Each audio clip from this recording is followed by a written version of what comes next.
Action. Action.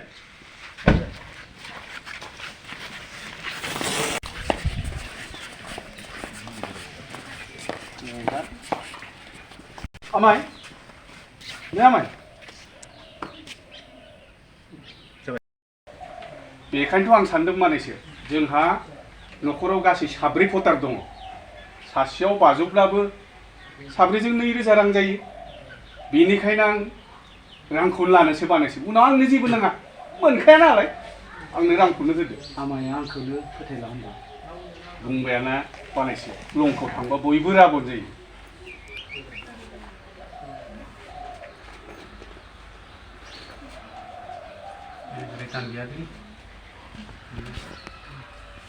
दे आमायब्ला दे साबायखर थाबाय बानायसै नो फदा नोंनियावनो थांसिगोन जोंनिया दे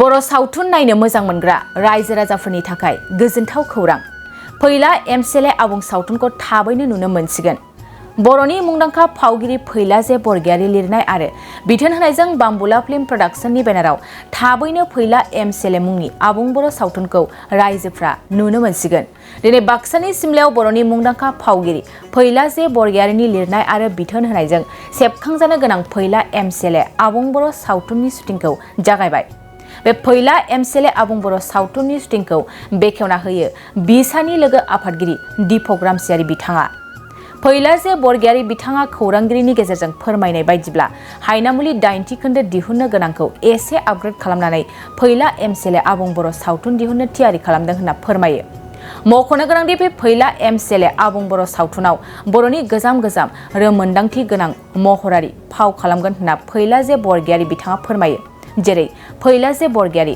मेन्डेला ब्रह्म दाब्ला प्रबिन फैलाव बसुमतारी जेजुस केलकातारी गेमस्रि दैमारी टेन्टामालि आरो हायनामुलि सेथि खोन्दोआव फाव खालामनाय लावगियाबो फाव खालामगोन होनना फोरमायो फैलाजे बरगयारी बिथाङा फोरमायबावनाय बायदिब्ला फैला एमसीएलए मुंनि आबुं बर' सावथुना मोनसे समाजारि सावथुन जागोन अदेबानि जोंनि बर'नि राजखान्थिनि सायाव आबुङै सांग्रांथियारि होनाय रोखोमसे सावथुन जागोन होनना फोरमायो गोजोनथाव खौरांदि बिथां फैलाजे बरगयारीया फैगौ नभेम्बर दाननि सेथि सप्तायावनो रायजोनि सिगाङाव बे सावथुनखौ मोगथां महराव रिलिज खालामगोन होननानै फोसावो आरो रायजोफ्रा सिगांनि समाव जेरैबायदि नायनानै हेफाजाब एबा थुलुंगा होबोदों बेखौनो साबायखर बावहरो आरो फैला एमसीएलए आबुं बर' सावथुनखौबो अनसायगोन होनना मिजिंथिदों गिबियावनो बड'लेण्ड बुब्लि नायगिरि गासैनिसिमबो आंनि अननाय आरो खुलुमनायखौ बावहरनाय जाबाय जोंनि बाम्बुला फिल्म प्रडाक्शन ससाइटि जों जाय प्रडाक्शन हाउसजों हायनामुलिखौ जोङो दिहुनबाय थायो बे प्रडाक्शन हाउसनि गेजेरजों दिनै फैला एमसीएलए मुंनि गांसे आबुं बर' सावथुन दिहुननो थाखाय जोङो लाहार फाहार खालामदों गुबै बाथ्राया जाबाय मा बे फैला एमसीएलए जा स्क्रिप्ट बे स्क्रिप्टआ एक्चुअलि जोङो हायनामुलि 8 खालामनो होननानै लिरनाय जादोंमोन खिन्थु बेखौनो मडिफाइड खालामनानै जों फैला एमसीएलए मुङै बे सावथुनखौ दिनै शुटिं खालामनो जागायजेनबाय सावथुननि कनसेप्टआ जाहैबाय मा जोंनि रायजो राजाफोरनो दिनैनि दिनाव जों नोजोर होयोब्ला नुदों राजखान्थियारि सांग्रांथि दा पलिटिकेल एवारनेस होनो गोनां दङ बे कनसेप्टखौ लानानै बे सावथुनखौ जोङो सेबखांनो लानाय जादों बे सावथुनावहाय माखासे एन्टारटेनमेन्ट थानायजों लोगोसेनो पाब्लिकफोरनो राजनिथि भाबै माखासे मेसेज जोङो दैबायनो होननानै बे सावथुनखौ दिहुननो थाखाय थिरांथा लानाय जादों आसा खालामदों गासै रायजो राजाफ्रा बे सावथुनखौ नायनानै मोजां मोनगोन आरो रायजो राजाफ्रा थारैनो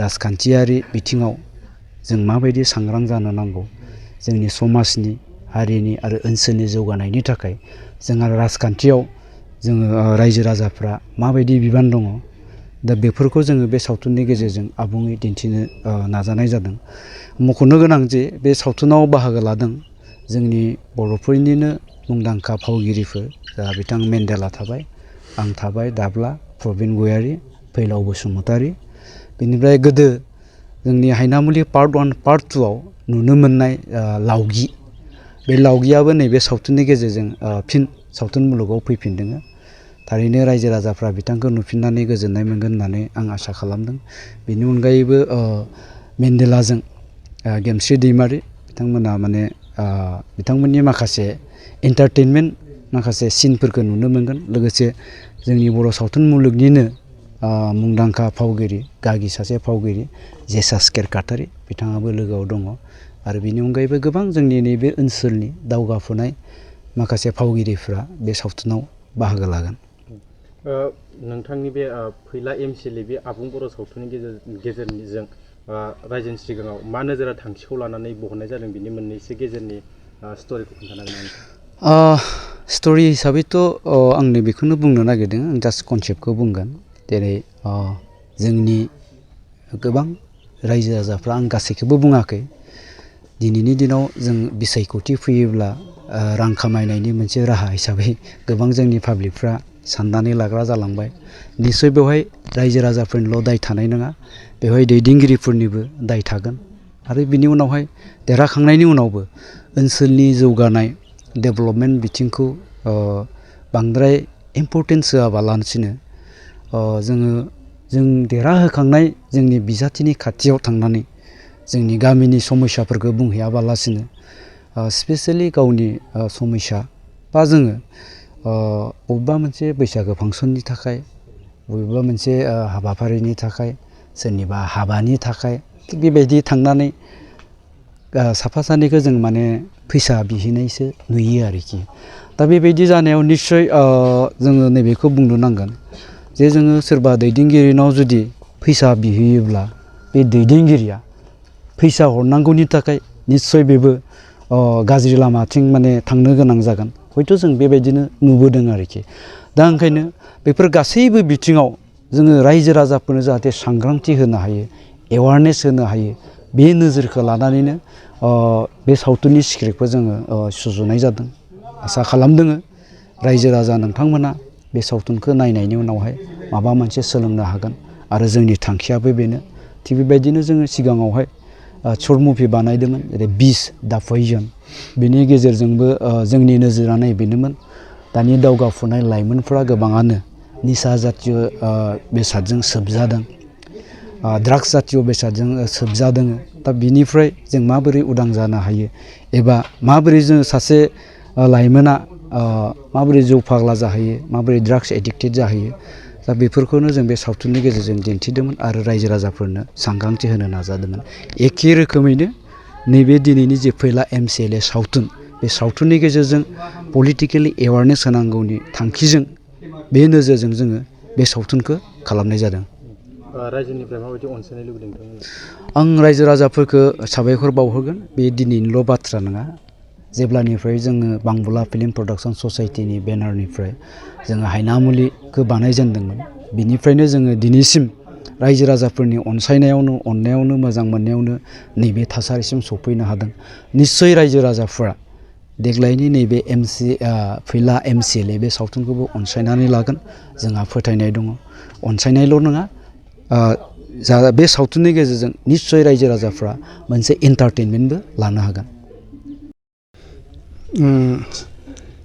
पर्टेल निउस सामलायगिरि नोंथांमोननिसिम आंनिफ्राय गोसो गोरबोनि साबायखर बावनायखौ जासिग्रोनाय जाबाय।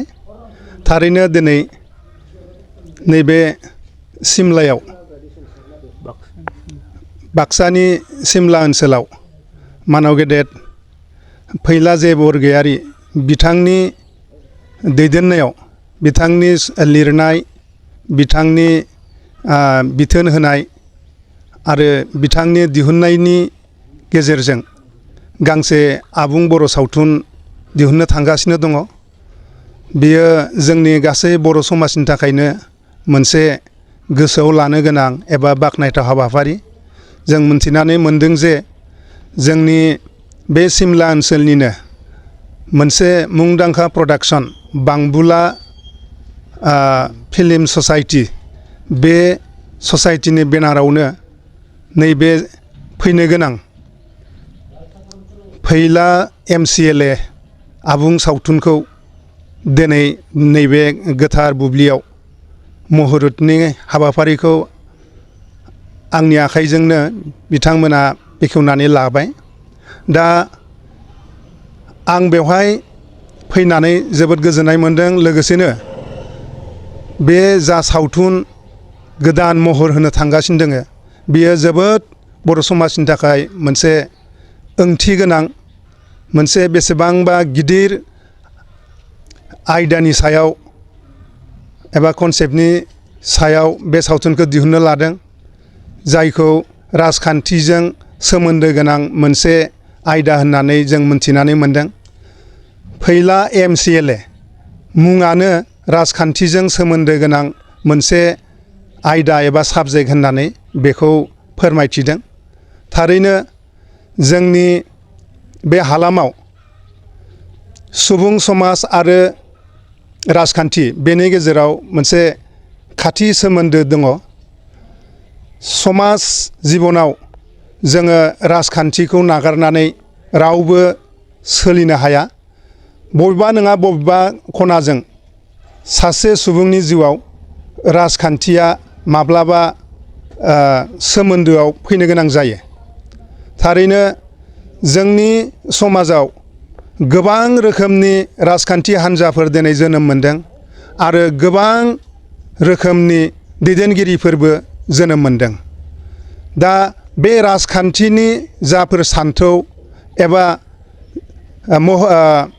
दैदेनगिरिफोरनि जा खामानि मावनो लानाय, बेफोरो समाजनि गेजेराव बायदिसिना रोखोमै मोनसे रिफ्लेक्ट जायो। दा बेवहाय जोङो नुयो राजखान्थिनि गेजेरजों गोबां पजिटिभबो मावनाय नुयो आरो नेगेटिभबो मावनाय नुयो। बुंनायाव राजखान्थिया समाज बेबस्थाखौ जौगाहोनाय, समाज बेबस्थाखौ फोसाबनाय बेनि सायाव बुङो, नाथाय जों नुयो माखासे राजखान्थि दोलोआ एबा माखासे दैदेनगिरिफोरा समाजनि बेरेखायैबो गोबां खामानि मावनायखौ जों नुनो मोनो। दा नैबेबायदि मेहेरगोनां मोनसे साबजेक्टनि सायाव जा सावथुनखौ दिनै फैला जे बरगयारी बिथाङा लिरफुंदों आरो गावनि बिथोननि गेजेरजों बेखौ दिहुननो थांदों, बेवहाय ओरैबायदि मुंदांखा बर'नि महरगिरिफोरा एक्टर महरै बेवहाय बाहागो लादों। जों मिथिगौ जे बाम्बुला प्रडाक्शन ससाइटिनि गेजेरजों मुंदांखा जाबोनाय बर'नि मुंदांखा कमेडियान एक्टर फैला, मेन्डेला आरो दाब्ला बिथांमोनखौ बर' सावथुन मुलुगाव त्रिमुर्ति होननानै बुंब्लाबो जेबो गोरोन्थि जाया। बिथांमोननि लोगोसेयै दिहुननाय सावथुनफोरखौ बर' समाजा बे जायगानिफ्राय बै जायगासिम अरायबो नेनानै थायो। बेनिखायनो नैबे आबुं बर' सावथुनाव बिथांमोनखौ गोग्गोमैनो जोङो नुनो मोनगोन। लोगोसेनो जोंनि बे सिमला हालामनिनो सासे मुंदांखा प्रडिउसार, डाइरेक्टर, एक्टर बिथां प्रबिन गयारी आदायाबो बे सावथुनाव गोग्गोमैनो बाहागो लागोन। बे बाथ्राखौबो आङो प्रडाक्सन हाउसनिफ्राय मोनथिनानै मोनदों। लोगोसेनो बेवहाय बे ओनसोलनिफ्रायनो थांनानै गुवाहाटियाव निगाजियै थाहैनाय गुबुन सासे जोंनि मुंदांखा महरगिरि, मेथाइ रोजाबगिरि, एक्टिं आरो बिथाङा डाइरेक्सनबो होयो, फैलाव बसुमतारी बिथाङाबो बे सावथुनाव बाहागो लागोन। आरो जोंनि मुंदांखा सासे बिसानि मावथि महरगिरि जेसास केरकाटारि बिथाङाबो बे सावथुनाव एक्टिं खालामगोन होननानै प्रडाक्सन हाउसनिफ्राय फोरमायदों। लोगोसेनो सिमलानि जाखांफुनाय जा गुगोल बाबा टीम बिथांमोनाबो नैबे सावथुनाव बाहागो लागोन, बेखौबो मोनथिना मोनदों। आरो बेनि DOPआ जागोन जोंहा नायस्रां गयारी फंबाय, जाय नायस्रां गयारी फंबाया दिनैसिम गोबां बर' सावथुन बिथाङा सोरजिनानै होलांबाय। बेनिखायनो गासै बिथिंनिफ्राय नायोब्ला नैबे फैला जे बरगयारी गोदानै दिहुननो लानाय बे सावथुनाव रोंखा राखा आखा फाखा महरगिरि आरो टेकनिशियानफोरा खामानि मावगोनखौ आङो मोनथिनानै मोनदों। बेनिखायनो आं मिजिं थिदों बे सावथुना मोजाङै मोजां जाफुंथों आरो बे सावथुना समाजनो मोनसे गोग्गो मेसेज एबा रादाब बिलाइथों आरो बे सावथुना गासै बर' समाजनि न'खर न'खर जायगा लाथों। आं बेखौ दिनैनि बे मुहुरतनि गोथार समाव आफा अबं गसाइनि सेराव मिजिंथिनाय जाबाय। गोजोन्थों। सेरफांगुरियाव बाजाज बाइक लानो गोसो गुदुं सुबुंफोरनि थाखाय गाहाम खौरां।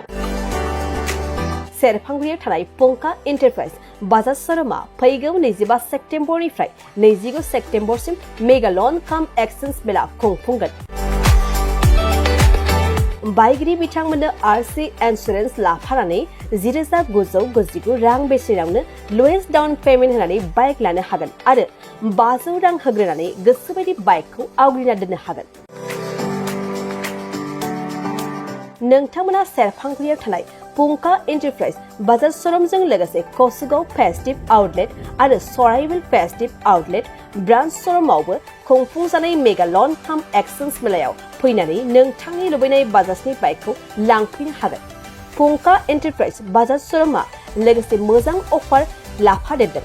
5 लिटार पेट्रल फ्री, गंनि हेलमेट फ्री, केस होनानै बाइक बायगिरिफोरनो 2,000 रां केशबेक हरफिननाय जागोन आरो मेगा लन काम एक्सचेन्ज मेलायाव बाइक बायगिरिफोरनो 1 बोसोरनि थाखाय 2 खेब फ्री वाशिं होनाय जागोन।